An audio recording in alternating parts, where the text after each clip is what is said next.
Assalamualaikum warahmatullahi wabarakatuh. Saya Fernanda Agustin, Prodi DI semester 7, ingin mempresentasikan tentang teknologi tepat guna. Khususnya, teknologi tepat guna ini akan berguna untuk Kecamatan Kromengan.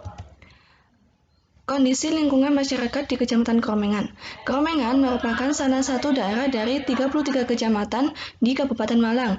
Secara administratif, Kromengan dikelilingi oleh kecamatan lainnya. Misalnya di sebelah utara berbatasan dengan Kecamatan Ngajum dan Wonosari, sebelah timur berbatasan dengan Kecamatan Kepanjen, sebelah selatan berbatasan dengan Sumber Pucung. Di sebelah barat berbatasan dengan Kecamatan Salorejo dan Blitar. Dengan kondisi topografi tersebut, mayoritas penduduk di Kecamatan Kromengan bekerja di sektor pertanian, perkebunan, dan peternakan. Akan tetapi, ada yang beda dengan warga di Desa Jambuher, Kecamatan Kromengan.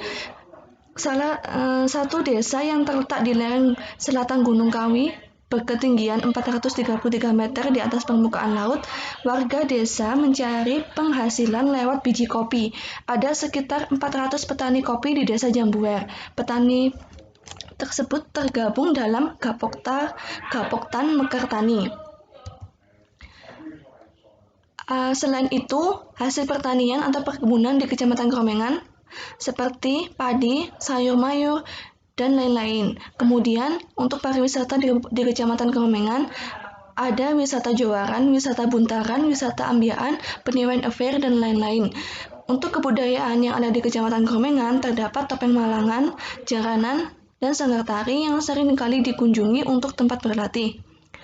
Permasalahan yang ada di Kecamatan Kromengan, khususnya di Jambuher, yaitu penjualan kopinya masih dilakukan dengan diambil pembeli langsung. Kemudian hanya mengandalkan event-event tertentu saja. Selain itu, kurangnya edukasi kepada masyarakat tentang kopi lokal. Sumber daya manusia yang dimiliki juga belum mengetahui sistem pemasaran online, kemudian juga belum adanya sebuah website atau situs online tentang pengenalan kopi merah Jambuher. Potensi SDA dan SDM. Potensi sumber daya alam di Kromengan, khususnya di Desa Jambuher, sangat melimpah. Sumber daya alam melimpah ini seharusnya bisa meningkatkan perekonomian di Kecamatan Kromengan. Namun, kurangnya pemasaran, baik online maupun offline, membuat kopi merah Jambuher ini kurang dikenal masyarakat lokal. Untuk potensi SDM-nya, para petani kopi masih menggunakan cara tradisional dalam pengolahan dan pemasaran kopi. Hal ini karena kurangnya edukasi kepada petani kopi dan sosialisasi kepada masyarakat tentang keanekaragaman kopi lokal. Jadi dapat disimpulkan bahwa di Kecamatan Kromengan, sumber daya alamnya sudah tersedia melimpah, namun perlu adanya pemberdayaan terhadap sumber daya manusianya supaya dapat mengolah kopi merah Jambuher ini dengan teknologi yang modern dan pemasarannya pun dapat dilakukan secara online. Sasaran dan tujuan. Perlu adanya sistem aplikasi penjualan atau marketing online untuk memasarkan kopi merah Jambuher ini secara luas dan menyeluruh. Aplikasi ini dapat berisi edukasi kepada masyarakat tentang kopi merah Jambuher supaya masyarakat lebih mengenal dan mencintai produk lokal. Selain itu perlu diadakan pelatihan atau sosialisasi kepada petani kopi tentang cara petik kopi, penanaman kopi, pengolahan kopi, hingga pengemasan kopi dengan cara yang modern, sehingga menghasilkan produk yang berkualitas dan memiliki harga jual tinggi. Untuk pemilihan teknologi tepat guna, dengan masalah tersebut tadi, menurut saya adalah dengan melakukan adanya sistem e-commerce. Nah, apa itu sistem e-commerce? Yaitu aktivitas penyebaran, penjualan, pembelian, pemasaran produk dengan memanfaatkan jaringan telekomunikasi seperti internet, televisi, atau jaringan komputer lainnya. Aplikasi e-commerce ini dilakukan karena bisa lebih cepat, lebih intensif, dan lebih murah daripada aplikasi prinsip manajemen secara konvensional.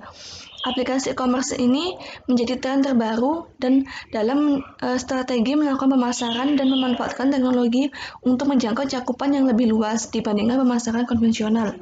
Langkah desain strateginya yang pertama yaitu analisis kebutuhan perangkat keras.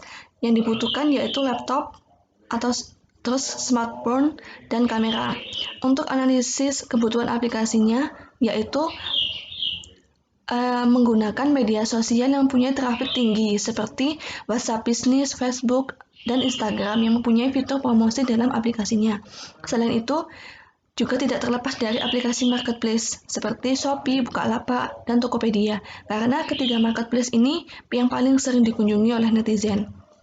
Selain itu membuat sistem pemasaran atau penjualan online berbasis website, karena website ini lebih kompleks dan kita dapat mengatur tampilan maupun isi sesuai dengan keinginan kita. Misalnya pada halaman home, kita dapat membuat profil atau sejarah singkat tentang kopi merah Jambuar. Kemudian pada halaman belanja, kita dapat memuat tentang produk yang akan kita jual, dan lain-lain.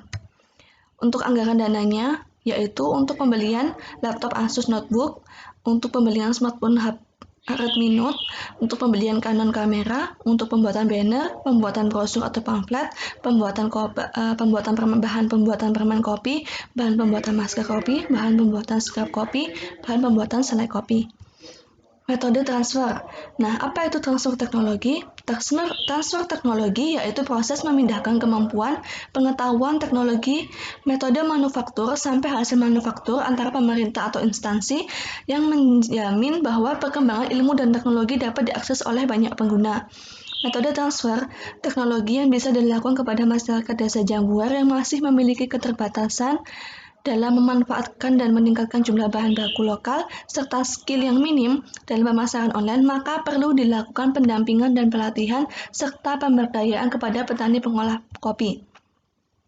Selain itu, metode transfer yang bisa kita lakukan yaitu melakukan pelatihan dan sosialisasi tentang pengolahan hingga pemasaran kopi. Kemudian melakukan pendampingan bisnis plan dalam usaha produk kopi. Yang ketiga, melakukan diversifikasi produk berbahan kopi. Misalnya, tidak hanya menjual kopi bubuk saja, kita bisa membuat masker kopi, permen kopi, scrap body kopi, dan lain-lain. Kemudian yang keempat, melakukan sosialisasi cara pemasaran kopi hasil olahan secara modern atau online. Manajemen resiko. Penerapan teknologi tepat guna memang harus berangkat atau berpijak pada suatu kebutuhan, tetapi jangan mengartikan kebutuhan dalam lingkup yang sempit. Maksudnya bahwa pemenuhan kebutuhan jangan hanya bersifat temporer atau insidental saja, namun harus berkelanjutan dan memberikan manfaat bagi masyarakat. Berbicara masalah cocok dan tidaknya teknologi tertentu diterapkan di daerah pedesaan sebenarnya sangat relatif. Artinya, kadang-kadang sangat tergantung dari masalah yang muncul, ketepatan memilih jenis teknologi, ataupun kelihayan cara memunculkan masalah sesuai dengan keadaan lingkungan. Beberapa hal yang menyebabkan teknologi tepat guna gagal diterapkan yaitu ketidaksiapan masyarakat. Kemudian pola pikir masyarakat yang sulit berubah. Yang ketiga, fasilitasi yang tidak sepenuh hati. Dan yang terakhir, pembinaan yang tidak berkesinambungan. Untuk mengatasi hal tersebut, pihak-pihak yang berkepentingan dalam penerapan teknologi tepat guna harus berusaha memberikan masukan-masukan dan motivasi kepada para petani pengolah kopi agar mereka merasakan kebutuhan teknologi itu secara bertahap dan terus-menerus ke arah teknologi lebih maju. Selain itu, pihak-pihak yang berkepentingan dalam penerapan teknologi juga harus bisa memilih jenis-jenis teknologi yang cocok, berguna, secara efektif dan efisien. Pihak-pihak tersebut harus senantiasa memberikan pengetahuan tentang penerapan teknologi dan penyampaian informasi teknologi sehingga masyarakat semakin banyak memperoleh ilmu tentang teknologi tepat guna. Kemudian, penerapan pengenalan dan pembudayaan teknologi tepat guna di pedesaan juga harus berorientasi pada kebutuhan dan memenuhi persyaratan teknis, ekonomis, dan sosial. Dengan begitu, masyarakat dapat menerima teknologi tepat guna tersebut dan mengimplementasikannya dalam kehidupan sehari-hari. Sekian presentasi dari saya. Wassalamualaikum warahmatullahi wabarakatuh.